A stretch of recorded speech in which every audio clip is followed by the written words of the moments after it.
Hello. Hello. Good evening. Good evening, sir. It's good to see you. Good to see you too. How is the family? Family's fine. How is your family? We're good, thank you. All right. So this is the Right Club with Anyasi, who is just Oh, sincerely. yeah, and nice to meet you also again. and on today's edition of our live show, it's actually the Right Club with Anyasi is actually a column on Bookhouse website. So I just write a column for writers, and then once in a while I hold live sessions with authors, which we're doing right now as an event. So it's a live event on Bookhouse Instagram account. So on today's discussion, we are talking about making fiction out of personal experiences. This week I wrote one of my blog column and talked about how whether we think of it or not, whether it's in our consciousness or not. As writers, whenever we write, we tend to draw from our personal experiences, Yeah, and when we do that, especially when we are not thinking about it, when it comes from our subconscious, we don't get to feel what we do. We don't get to know what we are doing. We are just writing. We think we are writing, but alas, what we are writing is our life.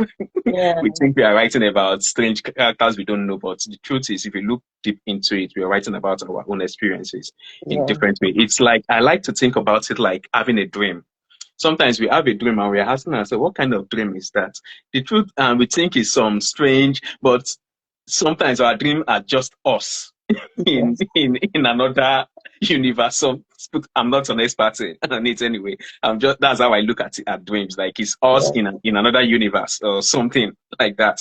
And writing seems to be like that. When we're telling stories, when we create these little characters and we put them in scenarios and writing about them, it seems like they are other people, but Yes. in a sense, they are us playing out life the way we it's happening in our subconscious. So that was why this topic is quite very important to me as a writer, and I'm excited to be discussing it with you.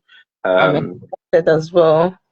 welcome, And I'm welcome. happy to be talking to a more senior colleague so that you share your own experience with me as well. Well, you know, as they how they say it. Once you've written your first book, you have Yeah. joined every other writer on the plain level field. There's no more senior colleague anymore. As long as you have your name on a book, you are Yeah. one. We are the same thing, because the truth is, whether you've written one book or you've written 20 books, we are all still learning. We are all still finding our way. No, we don't know every single. I've written. I can say that in across novels, comic books, short stories, and all that, and films, I've written over 100 stories. But the truth is, for every Wow. story I start writing, I still feel like I don't know what I'm doing.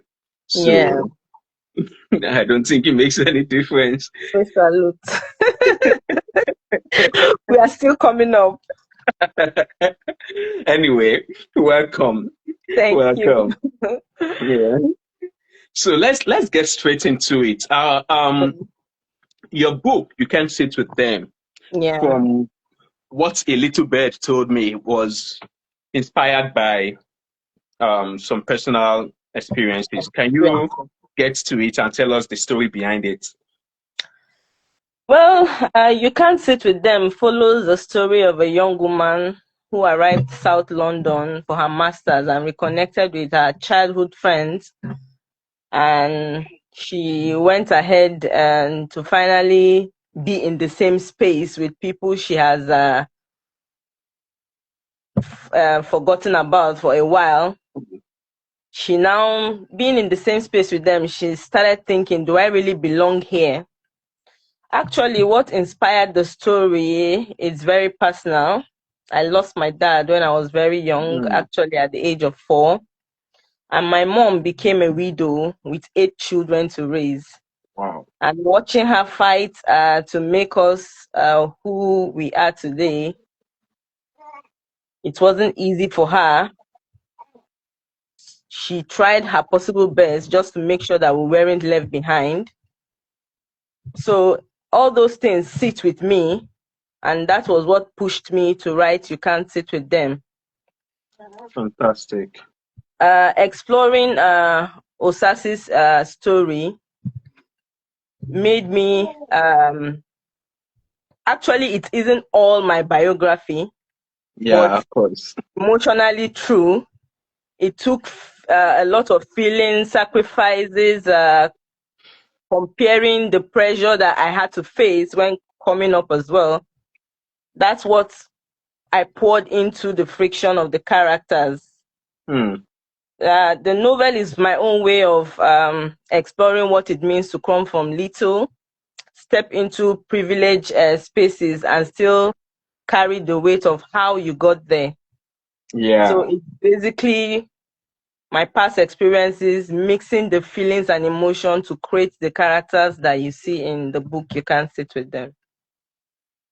fantastic. Thank you very much for that. It's quite Um, interesting, quite interesting. And what you've just told us, actually, it leads me to the next question. But before I ask that next question, I just want to talk about how I very much understand because I've read book, I've seen the book, I've read the emotional depth in the book, and it just brings me to now begin to understand some scenes in it, some reactions, some Osas's behaviors, to understand that this was coming from a writer who have seen that, who lived at least bits parts of that life, who yeah, have and seen it and is able to put this down. It's just natural because it flows yeah, very naturally.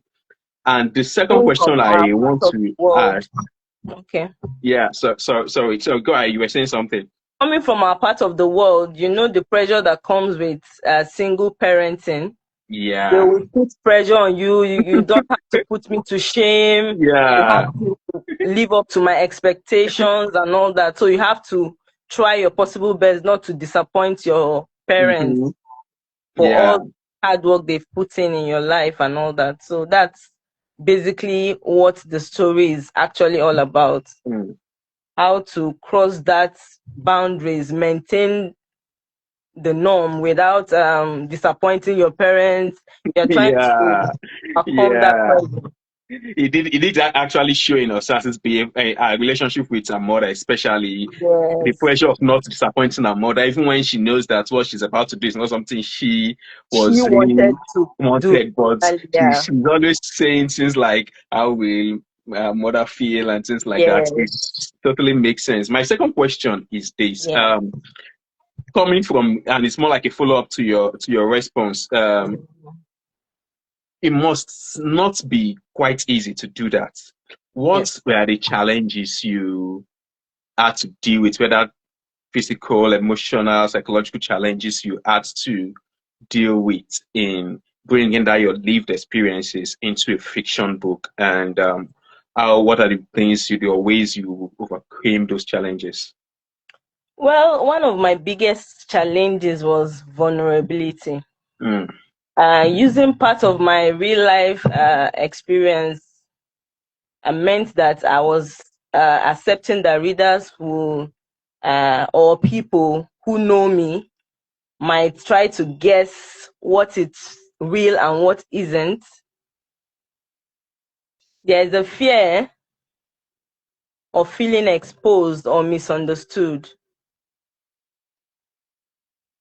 Can you hear me? yeah, I can hear you. Go on, please. Go on. I said there is a fear of feeling exposed or misunderstood. Mm-hmm. This is why vulnerability was one of my biggest challenges. Yeah. The second challenge was balance. Mm-hmm. Real life doesn't always make a good scene. Yeah. So some things are too messy, too repetitive, or Yeah. involve people whose stories are not mine alone. Mm-hmm. So I didn't want the book to read like a diary. I wanted it to feel like a crafted novel. Yeah. So what Yeah. helped was reminding myself that fiction doesn't require me to copy the events, only Yes. to honor the emotions. Yes. So I Yeah. took the core feelings of the grief, the struggle, ambition, and the desire to belong, and then I Mm. shaped them into scenes that serve Osasi's arc.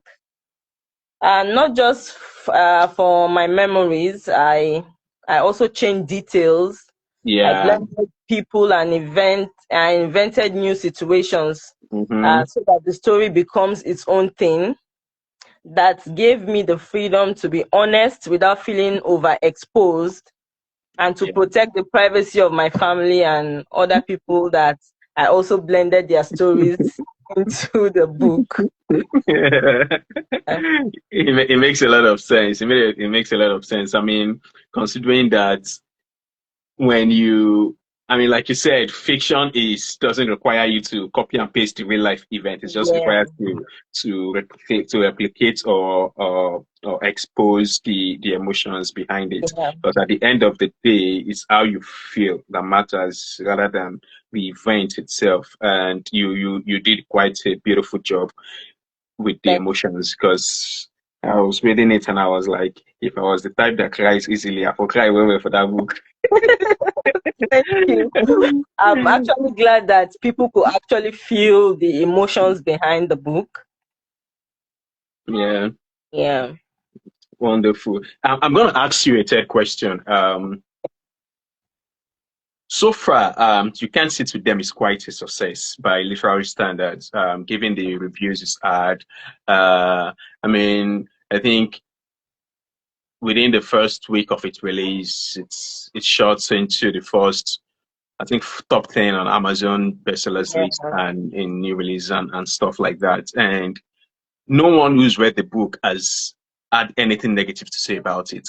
All the yeah. reviews are positive. The acclaim is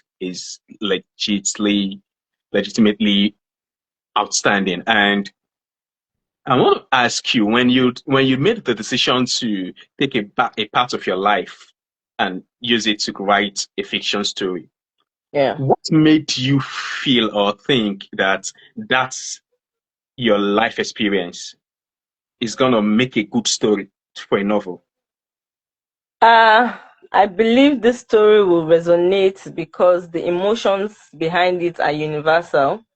Yeah. Even if the details are specific, many people know what it feels like to compare themselves with friends, Hmm. seems to be doing better than they are, Yeah. or to enter a room and feel like you're the only one who had to struggle to be there. Mm-hmm. The book touches on themes that quietly sit in a lot of people's lives: Yes. grief, class, family, sacrifices, the Mm-hmm. pressure to succeed, and the fear of not fitting in. So Yes. almost everyone has experienced some form of you can't sit with them. Yeah. So whether in school, at work, or in social circles. So I also knew that the mother-daughter bond and the unsung sacrifices of parents will connect with readers. That one is a banger. Yes, so many of us are where we are because someone else carried part of our burden, Yes. by Yes. showing that success doesn't erase the difference road we took to get there. So Yeah. I felt the story will make people feel seen, especially anyone who has ever felt like they were catching up or stuck Mm-hmm. in life, and they are outside looking to fit in.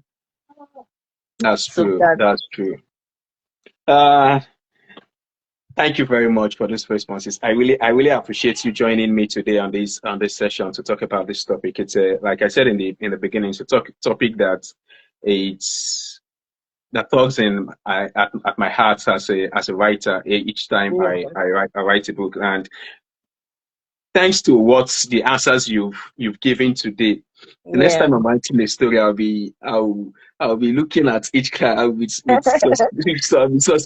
there, like, which part of me are you? Which part of my life are you? Is this character coming Yeah. from? Uh, As a writer, your family members are always they like, are in trouble. yes, they'll be on the edge thinking, we should write about me next. We should write about me next. So, Yeah.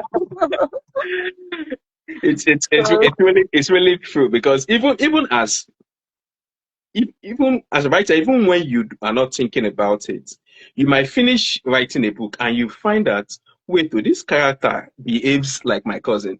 yeah, And it occurs to you that that is where you got the yeah. personality to create that character. And it's a beautiful thing. Thank you very much again, Peace and Azodo. We Thank enjoyed. you for having me, Otori. And I just wanted to say that the part 2 of You Can't Sit With Them, which is You Can Mm. Get Back at Them, it will be live on Amazon on the 5th of February. So everyone can go grab their copies.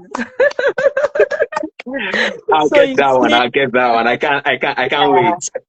you see the result of Osasi's comeback. Hmm. She brings fire this time, Abby. Yes, yes. Don't give us spoilers. We will read it.